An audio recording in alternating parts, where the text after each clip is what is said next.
Today we are reading Chapter 3, Voice from the Other Side. As some new characters are introduced into this chapter, I'll be posting screenshots in this video to better help you put a face with the character. Here we go. And it's a gorgeous day outside. Where did all that rain go? I don't know, and I sure as heck don't care. Be sure to get out and enjoy this weather. In the meantime, here's a classic we haven't heard in a while. Celeste reached over to turn off her alarm clock. Rays of golden sunlight pierced through the shutters as if to say good morning in a very unwelcoming manner. 8 a.m. already? It should be illegal for people to be up at this hour on a Saturday. She rolled over and covered her head with a pillow. The peaceful draw of slumber was quickly interrupted by a loud knock on her bedroom door. "What?" she moaned. "Celeste, Gia is here to pick you up. Should I tell her you'll be right down?" "Sure, Mom. So much for sleeping in. Why did she agree to run a 5K today?" These days, it seemed like everyone was in on some conspiracy to keep her busy and high on endorphins. Service projects, volunteering, Zumba classes, and now a 5K? Gia better buy her lunch today, or she just might have to throw in the towel. As she scrambled to find her running clothes, Celeste noticed the red message light blinking on her phone. She dialed into her voicemail and set the phone down on speaker. "Hey, it's Wes. I heard you had your first appointment. Hope it wasn't too rough. I thought you might want to talk about it later. There is a little shindig going on tonight downtown. Some local bands, a barbecue cook-off, and I think a hot wing contest. Some of us are going around 8:30 if you want to come. I'll stop by tonight. See you then." He must be in on the conspiracy too. Whatever happened to quiet evenings in front of the TV? Those were the days. All those months in the hospital must have really tugged at everyone's heartstrings. They couldn't imagine letting Celeste have a day all to herself. No, that would just be cruel. She threw her hair back in a ponytail and grabbed her white running shoes. As she ran down the stairs, the smell of sizzling bacon and fried eggs caressed her nose and lifted her spirits. "No breakfast for you today," her mom warned as she handed her a tall, yellow glass containing some kind of green substance and a straw. "You don't want to cramp up during a race. I made you a spinach smoothie to get you by." Celeste stared at the strange green substance as if it contained a lethal virus. "It's full of vitamins and won't hurt your figure. Can't I at least get a thank you?" Her mom's eyes seemed to plead for some appreciation. "Thank you, Mom. Thank you for the late night lectures, the advice I never seemed to ask for, the constant reminders to bring honor to the family name, and now the pressure to have a body like Giselle Bündchen. Thank you." Celeste walked out the front door, leaving her mother standing speechless. Mrs. Day was a well-kept woman, always dressed to impress. She prided herself on always having the last word, as well as having never been seen in public without makeup on or wearing the same outfit twice. Her blonde, shoulder-length hair was always styled in news anchor fashion, never a piece out of place. It brought Celeste a strange sense of joy to see her mother bewildered in silence. It was a beautiful day. The thought of escaping the wrath of her parents seemed to make it even more beautiful. She smiled when she saw the top of Gia's white BMW convertible. Celeste's parents had wanted to buy her a new car after the accident, but she was determined to be completely independent of them by fall semester.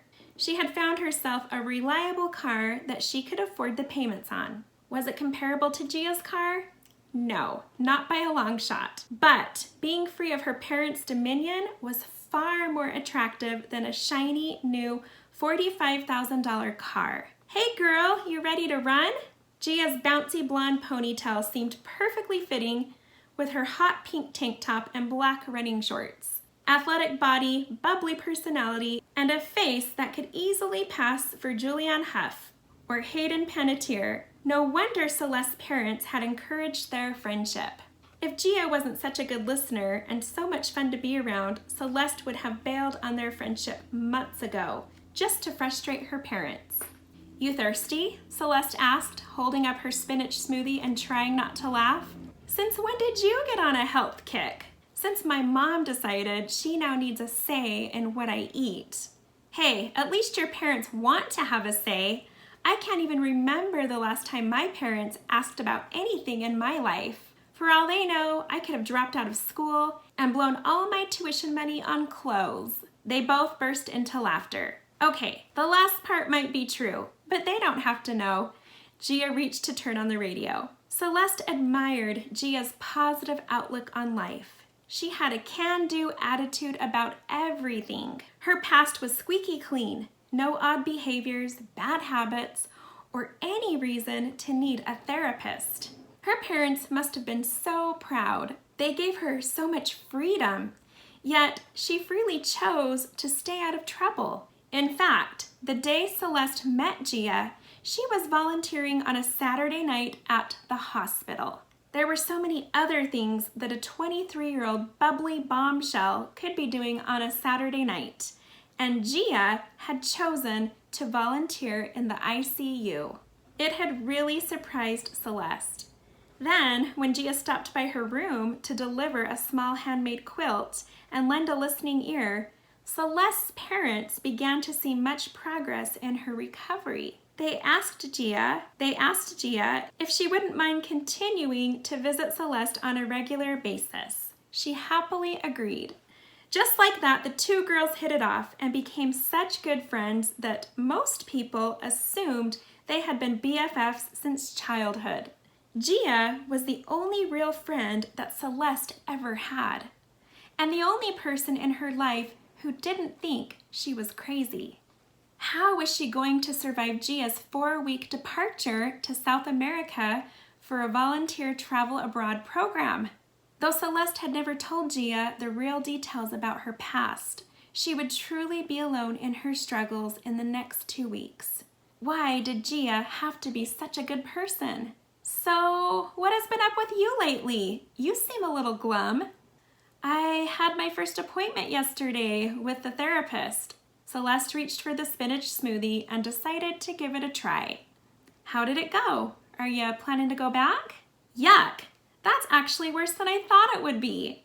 Making a wincing expression, she spit the green mixture back into the cup. "Don't worry, I've got your back, sweetheart." Gia reached her hand behind her seat and pulled out a couple of granola bars and some vitamin water. She tossed them onto Celeste's lap. "Thanks, you're always there to save me." "You're welcome. Now, back to your appointment." "Right. I haven't decided yet if it was a good thing or a bad thing." "How do you mean?" Gia turned down the radio. "Well, I don't see how digging up my past is going to fix anything. I mean, it's like I'm exposing my innermost personal feelings and secrets to a complete stranger in a 45-minute appointment, and then he's supposed to not judge me and somehow fix me." "So your therapist is a he?" Gia giggled as she nudged Celeste's leg. "Yes, a he. A handsome and much older married he." "Well, that has to make for an interesting experience." Gia continued to giggle. "I don't know if an ugly therapist would have made it any better, but a woman would have set me at ease. Reliving those emotions makes it so fresh again. I just don't want him to think I'm crazy." "You're not crazy. Why do you always think that?" "You didn't know me before the accident." Celeste looked over at Gia, hoping she wouldn't have to elaborate. "No, but I know you now. Even if you decide someday to finally tell me about these secrets you harbor, it wouldn't change a thing." "Well, knowing you, Gia, that's probably true. You're a great friend. So, answer my question. Are you going back?" "I don't really have a choice. My parents have been so concerned about me ever since my accident. They threatened to talk to the program director about me not being mentally and emotionally fit to work with troubled kids. That internship is my life. If I lost it, I don't think I could ever forgive them. Do they really think you aren't fit to work with those kids? No, if you ask me, it has more to do with the family image. They're just using that to make their point. I'm sorry, Celeste. I know this has been such a tough year, but I've got your back. Anytime you want to talk, I'm here. But you're leaving in a couple of weeks. How am I going to survive this summer? Well, you have my email. I'll check it every day, I promise. Plus, don't forget about Wes. Celeste rolled her eyes. Yes, Wes, Adam's replacement. This is going to be the best summer ever. Why the sarcasm? He's a really cute guy. If a guy like that practically lived at my house 24/7, I'd never see a reason to leave. They pulled into the parking lot of a large wooded area. Sure, he's cute, and by the way, I'm pretty sure he knows that. But he's like a brother. I mean, my parents treat him like he's their son. He seems to take their side on every issue. At least Adam would have defended me. If Adam were here, I wouldn't be going to therapy. So Wes thinks you're crazy too? He's never said that, but sometimes I wonder. Well, if you ever change your mind about him, I promise I won't judge. I'd date him if he didn't have his eye on you all the time. You don't know how lucky you are. Enough talk about Wes. Let's get this race over with. Celeste smiled as she pulled her sunglasses down and climbed out of the car. The parking lot was packed with runners. Colorful balloons and banners hung below the trees. Gia was a fundraiser magnet. Anything that had to do with supporting children or health and humanity in general seemed to have her name written all over it. She could spot these opportunities on her radar a mile away. They headed over to the registration table. The line wasn't too long and people were still arriving. With blue skies above and the smell of pancakes on a nearby griddle, it finally felt like June. For a moment, Celeste seemed to forget all about her troubles. For once, she felt like a normal girl who blended in with the crowd. You ready to do this? Gia asked as she pinned her number onto her tank top. If I made it through the first day of therapy, I can run a 5K. They laughed as they headed over to the starting line. Celeste looked down at her gold charm bracelet and smiled. Adam would be proud to see her running a 5K. This was usually his sort of thing. Celeste had trained with Gia every morning for the last 6 weeks. She had amazed herself with her ability and endurance. But Gia wasn't surprised. She said she always knew Celeste had it in her. An elderly man with short gray hair and a red tracksuit came forward and began to welcome everyone through a loud megaphone. As he explained the instructions of how the event would proceed, Celeste absorbed the positive energy around her. She was surrounded by a crowd of lively people, both young and old, so full of brisk and excitement. Runners set! The man raised a pistol into the air and everyone leaned forward. After a few seconds of silence, the gun went off. Celeste felt her feet take motion as she did her best to keep up with Gia. The warmth of the morning sun seemed to lift her spirits, and the park was so beautiful.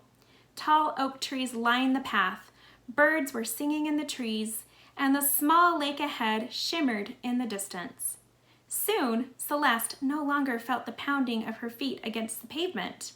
Instead, she felt as though she were floating along the path as a gentle breeze cooled the sweat on her brow. Thoughts began to drift through her mind as she felt a sense of enjoyment and euphoria. She thought about Wes and what Gia had said about him. Gia was right. No surprise there. Wes was a great guy. He was positive, kind, goal-oriented, and liked by many. Was it the fact that her parents liked him so much that turned her away? That was a silly reason not to give him a chance. Besides, dating him would be one thing in her life that her parents would actually approve of. One less thing to argue about. That would be nice. Maybe they would treat her better and finally show her the dignity she had always longed for. It was worth considering. As the trail blazed on, Gia somehow got ahead and disappeared into the sea of bright-colored spandex and mesh. Maybe it was a good thing. Trying to chat while running would have slowed them both down, and Celeste was already feeling a little winded. While nearing the lake, she noticed how striking and blue the water was against the purple hills in the distance. It looked like a painting, so peaceful. She was reminded of the painting in Dr. Kramer's office. It really hadn't been such a bad appointment yesterday. Not as bad as she thought. Dr. Kramer seemed so interested and concerned. Maybe disclosing what's been happening over the last 6 months would help her sort out what was real and what was delusional. Surely he would know. But what about the dark shadow? How could she even explain or begin to describe it? Why hadn't Jean noticed it? She practically walked right through it. Had it all just been a figment of her imagination? Celeste's thoughts were interrupted when she looked down and noticed her naked wrist. Her charm bracelet! It was gone. As panic soon set in, she stopped dead in her tracks and froze. Turning around to face the stampede of runners dodging around her, Celeste began to slowly jog back towards the starting line. Her eyes raced from left to right, scanning the ground in every direction. Tuning out the confused glances from the runners who passed her, she began to worry that she might not find it. "Oh, Adam, how could this have happened? Please, help me find it," she began to say out loud. After 20 minutes into the race, the bracelet could be anywhere. She imagined it getting crunched under the hundreds of shoes that had already passed and were yet to come. She could see it in her mind getting tossed off the trail into a patch of mud, possibly kicked under a bush and hidden out of sight. Or maybe someone had picked it up and decided to keep it. The bracelet was 24-karat gold and was very pretty. Her eyes began to fill up with tears. 10 minutes had passed since her search began, and the bracelet was nowhere to be found. It can't be lost. It has to be somewhere. Adam, if you're there, please guide me to it. I promise I'll never be so careless with it again. Just then, Celeste heard a voice. She couldn't tell if it was coming from inside her mind or if someone was speaking right next to her. "Celeste, go to the green picnic table on the south side of the trail." She looked around. There was no one standing there, just runners pacing by. About 20 yards away, she spotted the green picnic table. It was on the south side of the trail. She began to run towards it, as her eyes scanned where the grass met the gravel below. "The bracelet is resting on the left side of the table, in the grass," the voice continued with assurance. Sure enough, there nestled in a patch of crabgrass was something golden and shimmering in the sunlight. She could see it. Celeste dropped to her knees and reached for the bracelet. She held it to her chest and cried with joy. As she examined the bracelet, it was perfectly fine. It had simply come unclasped. The running must have caused the bracelet to bounce off her wrist, knocking the clasp open. She tucked it safely away in her pocket as she looked up at the clear blue sky. "Thank you," she said, wiping her eyes. "Thank you." 50 minutes later, she finally made her way to the finish line. There was Gia standing with an empty bottle of water.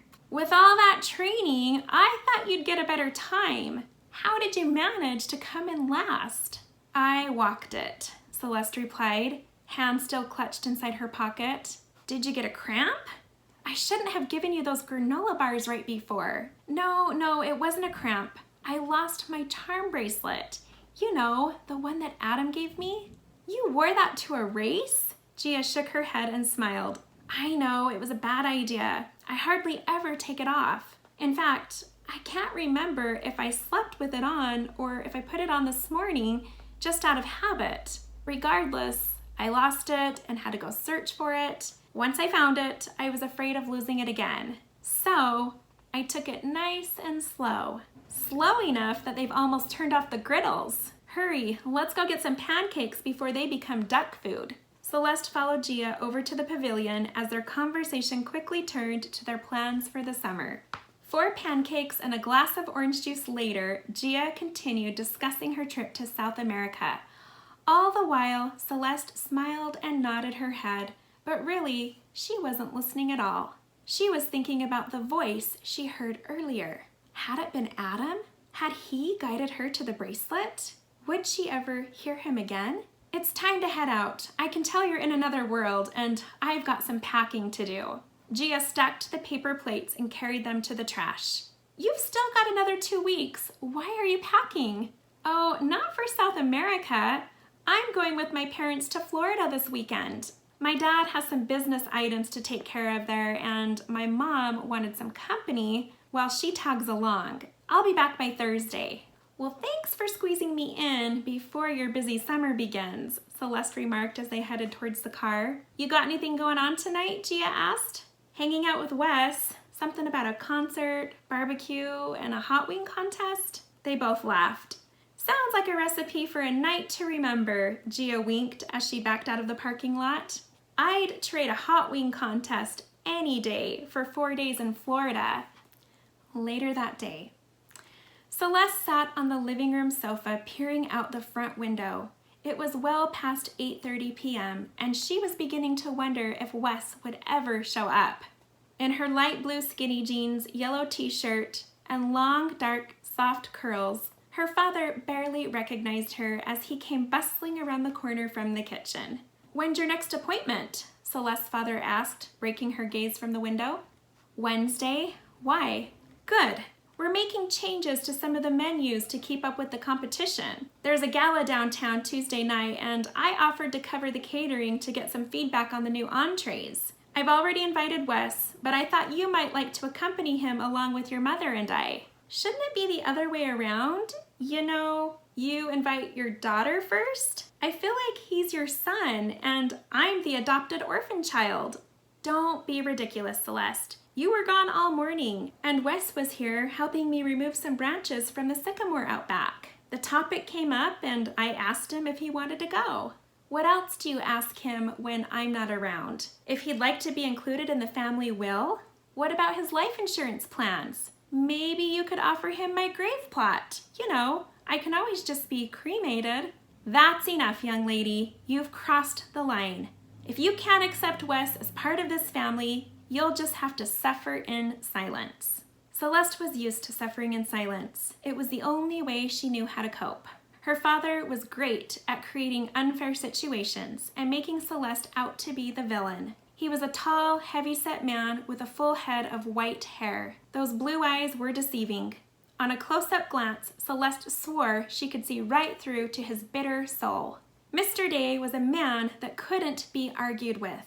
What he said was the law. If you didn't agree with it or follow it, you were cast out. He had a great deal of influence in the community. People seemed to bow down to him, except for her mother. Mrs. Day was the only woman on earth that exerted some sort of power over her husband. It was a strange relationship that somehow had survived the decades. If anyone knew that Celeste's father really answered to his wife, well, that would make headlines.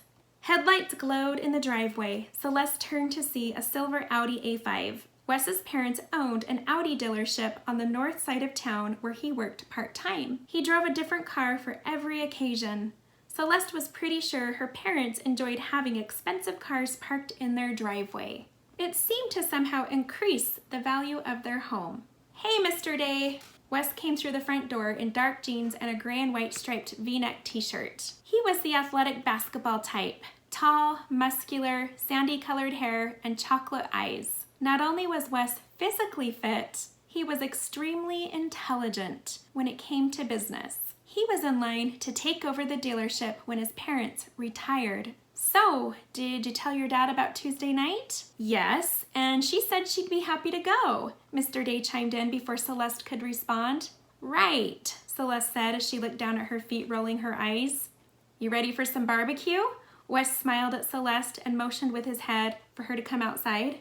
I'm ready to go anywhere that gets me away from here, she said as she made a quick dash to his car. It was a bright, starlit night with a crescent moon above. Celeste wanted to just let go and have a good time, but she struggled with her feelings about Wes. It was a love-hate relationship, not his fault in any way. She blamed her parents. As they headed towards downtown Pleasant Oaks, the streetlights lit up the road like a bright birthday cake. It was a beautiful night. Celeste laid her head back into the cream-colored leathered seat and held her hand out the window. The feel of the warm wind between her fingers was like a sweet release. She closed her eyes and smiled. Don't enjoy yourself too much there. The real fun starts when we get out of the car. What makes you think that I'm enjoying myself? Celeste asked with her eyes still closed. I think I know you well enough to know what that looks like. They soon pulled into the parking lot of a small gray concrete building. Celeste could already feel the music beating through the ground into the car. The windows vibrated and the doors rattled. Wes checked his phone, responding to several text messages while Celeste pulled down the visor and applied some vanilla lip gloss. Just then, there was a knock on Celeste's window. She looked over to see Wes's posse peering through the glass. Wes rolled the window down and the ruckus began. What took you so long? You missed the hot wing battle. Did you guys do it? Wes asked. Did it and killed it, said Tony Garrett as he held up a white t-shirt that read, I survived Wing Challenge 2012. Celeste could smell the hot sauce lingering on his breath. His shaved head reflected the streetlight above. There were a couple of younger girls standing behind him giggling. Way to represent, Tony. Wes reached across to Tony and they did some sort of celebratory handshake, the same one he had always done with Adam after each game. They exited the car and followed the rowdy bunch around the back of the building. Folding tables and trailers were set up all along the back parking lot. The luring aromas of mesquite, hickory, and teriyaki barbecue filled the air. Let's grab a bite and then go inside, Wes yelled over the loud music that was pulsating from a nearby door. It was amazing how a Diet Coke and some teriyaki kebabs could make Wes suddenly seem so irresistible. Then again, caffeine and sugar always made everything seem better. Celeste hadn't eaten anything since the pancake breakfast in the park. This chicken was incredible. These ribs are to die for, Wes enthusiastically stated while licking the dripping brown sauce from his fingers. A white shirt and barbecue sauce. You are setting yourself up for disaster, Celeste sneered.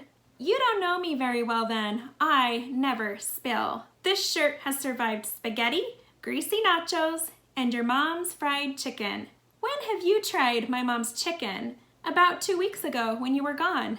Celeste felt that feeling again coming on. That feeling of unfairness and violation mingled with a bit of jealousy. So you and my parents must be pretty thick. Mom only makes her fried chicken for special occasions. I can't imagine what the special occasion could have been. I mean, I wasn't even there. Come on, Celeste, don't be that way. I was watching a game with your dad, and she asked me to stay for dinner. It's not as bad as you make it sound. Celeste wasn't very hungry anymore, and she covered her chicken with a napkin. Sorry, my bad. You clearly have something going on with my parents, and I don't want to ruin the good thing you've got going. Wes dropped his ribs and reached for a napkin, tightly crumpling it up in his hands. You think I hang around your parents because I have nothing better to do? Open your eyes, Celeste. I hang around them so I can be near you. Those brown eyes pierced her like a knife. Well, why don't you just come over to see me then? Do I need to remind you about the last couple of years? The medications, all that alone time in your room? Let's not forget the accident, the surgeries, and the entire recovery process. You weren't exactly a peach to be around. In fact, if I remember right, you flat out told me on more than one occasion to pretty much get lost. Then why did you stay? Why still hang around? Because I believe there's more to you than you let people see. Sure, I've been playing it safe, but I've held out hope that it was the medications talking, and that someday you'd come around and step outside of your shell. Was I wrong? Was he? It was such a roller coaster of emotions being around him. One minute he was the guy she had a crush on all through high school, the one who never showed any sign of interest in her. And the next minute he was infiltrating her family and stealing the spotlight, like some kind of adopted stepbrother with a secret agenda. I'm not convinced, Celeste replied as she looked away, feeling a little too awkward to keep eye contact. What do you want me to say? That I'm lying? That all this time I've just been lonely or something? Or that I felt sorry for your parents in their grief and wanted to fill that void? Sure, I feel their pain. They lost a son, and I lost a best friend. But you know what? Life has to go on. If spending time at your house has somehow given them something to smile about, then I have no regrets. You don't think that I can give them something to smile about? What am I, something to be ashamed of? You know they love you. You're all they have. Wes looked down and took a deep breath. Celeste, if something ever happened to you, I don't think your parents could recover. I've always felt that I owed it to Adam to watch over you. Look, I already have a brother. He may not be here, but I know he watches over me. I don't need you to take his place. She tried her best to fight back the tears, but somehow one slipped down her cheek. I didn't mean for it to sound that way. Bottom line, I care about you, Celeste. I always have. Wes looked directly at her as he got up to walk away. You coming? He asked as he headed towards the music. Right behind you, she quietly responded, trying to process what he had just said. Flashing lights lit up the large room in a spectacle of green, purple, and blue strobes. The band on stage was pouring an energy over the crowd that seemed to stir them up into a disarrayed frenzy. Laughter, shouting, and people moving their bodies to the beat of the music made for quite the scene. Celeste didn't feel like joining in, but the vibe in the room lured her into a state of mind that slowly loosened her up. She soon found herself nodding her head to the rhythm and lip-syncing along to the words. Wes's friends made their way over and began to recharge his mood. As they filled his ears with obnoxious details about their night's adventures, Celeste did her best to tune them out. Her mind soon found focus on the guy she had come here with. She couldn't stop replaying in her head what he had just said. Why was it so hard for her to give him the benefit of the doubt? To see him the way that she did before Adam had died? What was wrong with her? Clearly, she was in the wrong, which made Wes look even better. Why did he always have to look so good? Everything around her seemed to fade into slow motion, sort of like a dream. Usually in Celeste's dreams, things happened that shook her to the core. Extremely wonderful things and extremely terrifying things. If this was a dream, she wanted to wake up. In that moment, she felt the energy shift to something very sinister. The air suddenly got very cold. Though she was surrounded by a crowd of people, she felt completely isolated. Was she having an anxiety attack? Her eyes quickly scanned the room, hoping to spot something familiar and comforting. Anything that would shake her from this gloom and doom feeling. Heart pounding, sweat dripping, hands freezing.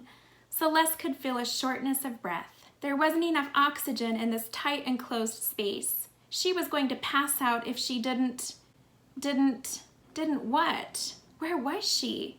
Why was she here? How did she get here? It was happening again. Like a blanket of fog, the dark mist rose from the ground and swelled up around her feet, squeezing at them and binding her so she couldn't move. Everything grew dark. The pressure increased as she stood there, frozen, just waiting like a helpless fly caught in a web, waiting for whomever or whatever to attack. Anger, fear, despair, and sadness swung at her soul with fists of steel. Everything seemed so hopeless and confusing. It was getting harder to breathe, and death soon felt imminent. She collapsed to the ground, eyes wide open, but all she could see was darkness. After what seemed like an eternity of being face to face with the depths of hell, the darkness was abruptly penetrated by flashing red and white lights. She could make out the face of a man above her. He had placed something over her mouth and nose. She felt the cool oxygen flow into her nostrils. Ma'am, can you tell us your name? Celeste. Do you know what happened? I passed out? You gave yourself quite the bump on the head. Where's Wes? Brown hair, blue-eyed guy we found holding your hand? What? Wes interrupted. Sorry I left you. It was loud and I had to go outside to make the call. A guy in the crowd said he had medical experience and could help. You weren't breathing, and he got you breathing again. Where is he? She asked in a tired voice. I don't know, but I've called your parents and they're meeting us at the hospital. Hospital? The paramedic cut in. We'll be taking you in to treat you for a mild concussion and to figure out what caused you to collapse. As they lifted her into the back of the ambulance, Celeste closed her eyes. She knew what had caused her to collapse, and she knew if she disclosed the details, she wouldn't be leaving the hospital anytime soon. All she could think to do was hope that this had all just been a bad dream.